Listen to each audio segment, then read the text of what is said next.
El pueblo de Israel experimentó esto durante 430 años.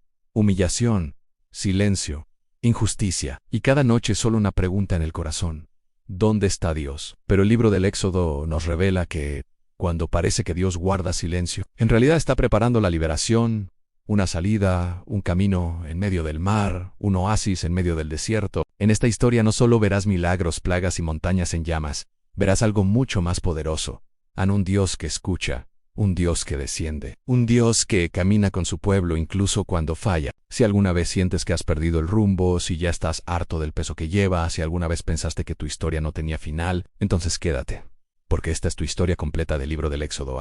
No es solo una historia antigua, también es tu historia, y ahí está la respuesta que estabas esperando. 1.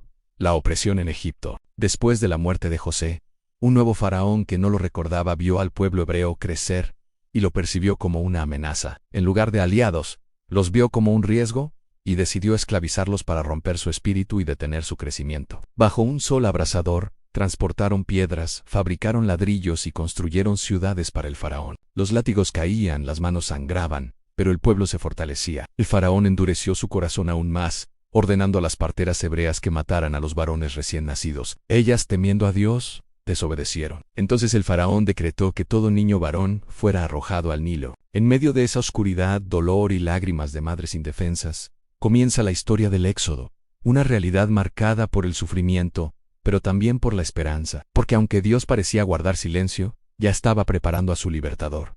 2. El nacimiento de Moisés. En esta época oscura nació un bebé especial, hijo de Amram y Jochebed. Su madre supo que tenía un propósito divino. Lo escondió durante 3 meses, pero al no poder ocultarlo más, con fe tomó una cesta de juncos, la impermeabilizó, colocó al bebé dentro y la dejó flotar en el Nilo. Fue un acto de entrega a Dios. En la cesta llegó hasta el palacio, donde la hija del faraón la encontró. Conmovida, decidió adoptar al niño, a quien llamó Moisés, que significa sacado de las aguas. Miriam, la hermana del bebé que había seguido la cesta, se acercó y ofreció buscar una nodriza hebrea, llevando a su propia madre, Jochebed. Así, Dios no solo salvó a Moisés, sino que permitió que fuera criado por su madre y educado como príncipe en el palacio del opresor. Moisés creció con 2 mundos en su corazón: la opulencia egipcia y la esclavitud de su pueblo. Dios ya lo estaba entrenando para ser el libertador. 3.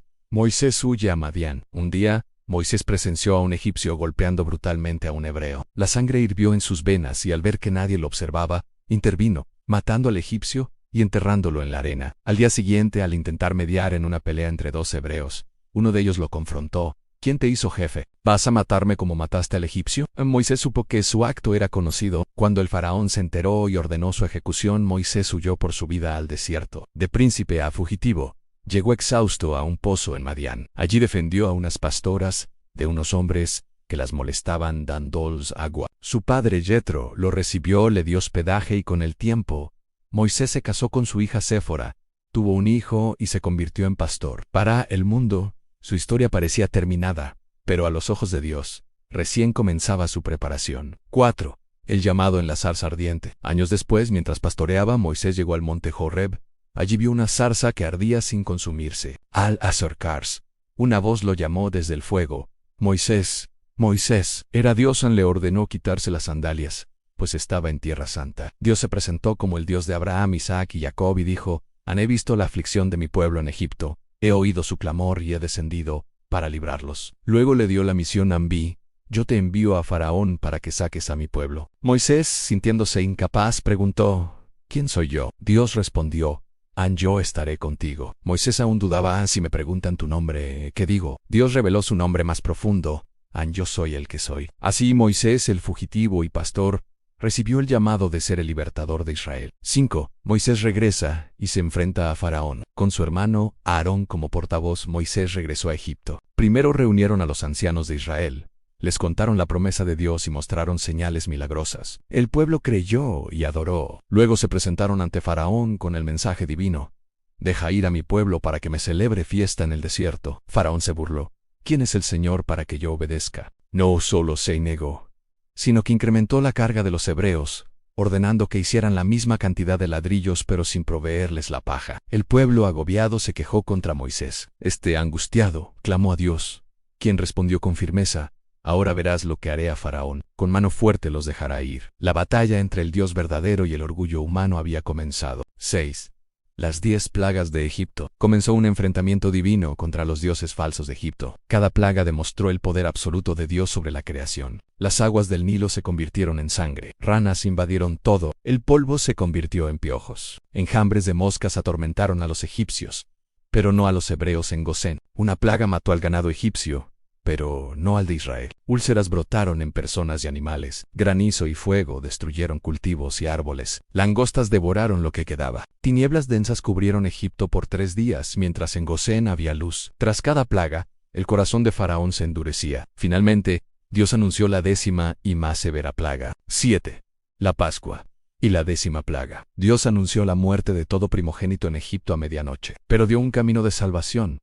Cada familia israelita debía tomar un cordero sin defecto, sacrificarlo y marcar con su sangre los postes y el dintel de su puerta. Esa sangre sería la señal para que el ángel de la muerte pasara por alto esa casa. Debían comer el cordero asado, con hierbas amargas y pan sin levadura, vestidos y listos para partir. Esa noche, un gran clamor se levantó en Egipto al morir cada primogénito, desde el hijo de Faraón hasta el del esclavo. Pero en las casas marcadas con la sangre, hubo vida y seguridad. Por la mañana, un faraón quebrantado ordenó a Moisés: salgan, vayan a servir al Señor. Así, después de 430 años, el pueblo de Israel fue liberado por el poder de Dios y protegido por la sangre del Cordero. 8. Comienza el éxodo. En ese amanecer, el pueblo hebreo, ahora libre, salió apresuradamente de Egipto. No salieron con las manos vacías. Los egipcios, abrumados por el dolor, les dieron oro, plata y vestidos. Una multitud de más de 600,000 hombres, sin contar mujeres, niños y otros,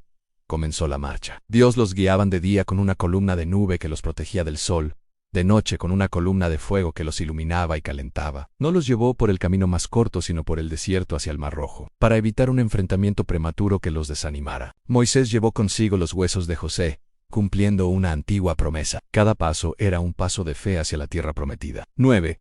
El cruce del Mar Rojo. En Faraón, arrepentido de haber dejado ir a su mano de obra, reunió a su ejército y persiguió a los hebreos. Cuando Israel acampó a orillas del mar, vio acercarse la nube de polvo del ejército egipcio. El pánico se apoderó del pueblo, que se quejó contra Moisés. Él les dijo: no temáis, estad firmes, y veréis la salvación que el Señor hará hoy. Dios movió la columna de nube para ponerse entre los egipcios e Israel, trayendo oscuridad a unos y luz a otros. Luego Moisés extendió su vara sobre el mar, y un fuerte viento del este partió las aguas, dejando un camino seco en medio. Todo Israel cruzó entre 2 paredes de agua. Cuando los egipcios intentaron seguirlos, Dios confundió su ejército, y al mandato de Moisés, las aguas volvieron a su lugar, ahogando a todo el ejército de Faraón. En la otra orilla, Israel cantó un cántico de victoria y adoración a Dios.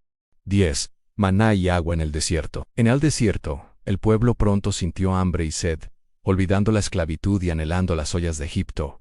Dios en su misericordia respondió. Por la mañana cubrió el suelo con maná, un pan fino como escarcha que sabía a miel. La instrucción era recolectar solo lo necesario para cada día, confiando en la provisión diaria. Algunos desobedecieron y guardaron para el día siguiente, pero se echó a perder. En la víspera del sábado Dios envió una doble porción que no se dañaba. Más tarde, en un lugar llamado Masá y Meriba, el pueblo murmuró por falta de agua. Dios le dijo a Moisés que golpeara una roca en Joreb con su vara. Al hacerlo, brotó agua abundante para todos. Dios demostró que estaba con ellos, proveyendo pan del cielo y agua de la roca. 11. La ley en el monte Sinaí. En el tercer mes, el pueblo acampó frente al monte Sinaí. Dios les prometió que si guardaban su pacto, serían un pueblo especial, un reino de sacerdotes. El pueblo se comprometió a obedecer. Dios descendió sobre la montaña en fuego, con truenos, relámpagos y el sonido de una trompeta. Toda la montaña humeaba y temblaba. Desde allí Dios habló y dio los 10 mandamientos, estableciendo las bases de una nueva sociedad bajo su carácter santo. El pueblo, temeroso, pidió a Moisés que fuera su mediador. Moisés subió a la montaña, donde estuvo 40 días y 40 noches, recibiendo de Dios las instrucciones detalladas para la vida y la adoración. 12. El becerro de oro y la intercesión. Mientras Moisés estaba en la montaña, el pueblo, impaciente y temeroso, presionó a Aarón para que les hiciera dioses visibles. Aarón cedió, recolectó joyas de oro y fundió un becerro. El pueblo lo adoró, diciendo en Israel: estos son tus dioses que te sacaron de Egipto. Dios, viendo esto, le dijo a Moisés que el pueblo se había corrompido y habló de destruirlo. Moisés intercedió con valentía, recordando a Dios su promesa a los patriarcas y el testimonio ante las naciones. La Biblia dice que el Señor se arrepintió del mal que dijo que había de hacer. Al bajar y ver la idolatría, Moisés rompió las tablas de la ley, destruyó el becerro y confrontó al pueblo. Luego regresó a la presencia de Dios intercediendo aún más, ofreciéndose a ser borrado del libro de la vida por su pueblo. Dios perdonó, pero hubo consecuencias. Sin embargo, renovó su pacto, mostrando que su gracia es más grande que la rebelión humana. 13. La construcción del tabernáculo. Después de renovar el pacto, Dios instruyó a Moisés para construir un santuario portátil, el tabernáculo, donde su presencia habitaría en medio del pueblo. Dio diseños precisos. El pueblo ofrendó con corazón ge, en, so, los materiales que habían recibido de los egipcios dan oro, plata, telas preciosas, pieles y maderas. Dios llenó de su espíritu a artesanos como Bizaliel y Ahalaiob para dirigir la obra. El tabernáculo tenía 3 partes: el atrio exterior con el altar de bronce y la fuente, el lugar santo con el candelero, la mesa del pan y el altar del incienso, y el lugar santísimo separado por un velo donde estaría el arca del pacto con las tablas de la ley. El pueblo dio con tal abundancia que Moisés tuvo que ordenar que dejaran de traer ofrendas. La obra se completó en obediencia total al diseño divino. 14. La gloria llena el tabernáculo. Cuando todo estuvo listo, Moisés consagró el tabernáculo y a los sacerdotes, según el mandato de Dios. Entonces, la nube que los guiaba cubrió el tabernáculo y la gloria del Señor lo llenó completamente. Era una presencia tan intensa que ni Moisés podía entrar. A partir de ese día, la nube, y de noche, la columna de fuego dirigió todos los movimientos del pueblo. Aun cuando se alzaba, partían. Cuando se detenía, acampaban. Dios ya no estaba solo en una montaña distante. Ahora habitaba en el centro del campamento, caminando con su pueblo paso a paso en el desierto. 15. La promesa y el comienzo del viaje. El libro del Éxodo termina con el pueblo listo para reanudar su viaje hacia la tierra prometida. Guiados visiblemente por la presencia de Dios, no era solo un viaje geográfico, sino un proceso de transformación para que Egipto saliera de sus corazones. Con el tabernáculo en el centro, cada tribu en su orden, y la nube guiándolos, comenzaron la marcha hacia la tierra que mana leche y miel, la herencia prometida a Abraham. El Dios que los liberó con mano fuerte prometió llevarlos hasta el final. Esta historia es una promesa viva. El mismo Dios que dividió el mar, habló en el fuego y descendió a habitar entre su pueblo, sigue liberando, guiando y restaurando. Si hoy te sientes en un desierto, recuerda, Dios siempre camina con los que eligen confiar en Él, y tu viaje aún no ha terminado.